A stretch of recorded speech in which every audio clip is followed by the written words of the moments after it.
Good morning and happy day to you. So, I'm working right now on a story for my April magazine, Sheila's Shenanigans, and you can find more information about that at ingon.ca. But the story is going to be what started out as a simple train robbery, if train robberies are simple, in the Crow's Nest Pass in 1920. And it kind of caught my attention because train robberies up in Canada weren't all that usual, especially not in Alberta or the Rockies. So it turned out that it was probably the first train robbery since 1904 when Bill Miner robbed a train, also near Crow's Nest Pass. So you can tell my compatriot here, Grizz. Anyways, the robbery took place. There was 3 passengers on the train of about 100 people.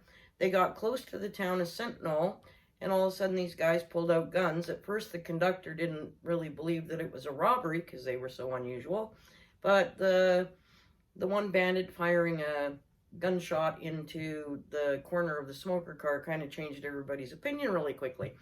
So anyways, they start searching them, and it appears that they're really looking for someone carrying a large amount of cash. And a couple of guys, they searched them right down to the underwear, but they left the women and children alone. So they escape in Sentinel and head for the bush, and pretty soon there's a great big posse on the line for them. Consisted of RCMP, the Alberta Provincial Police, which were active at the time, but also the CPR, the Railway Investigation Unit.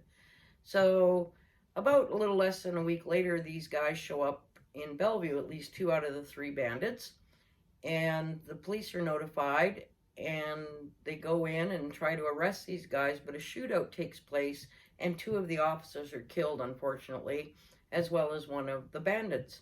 So the remaining guy's name is Bassoff, and he heads for the Frank Slide, and there's this big posse, and then they also had special constables. Everybody's trying to get these guys, and one of the special constables is killed through friendly fire.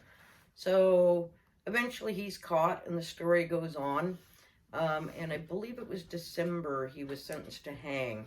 So another one of those crime stories from Alberta that just kind of had so many twists in it as I'm writing it.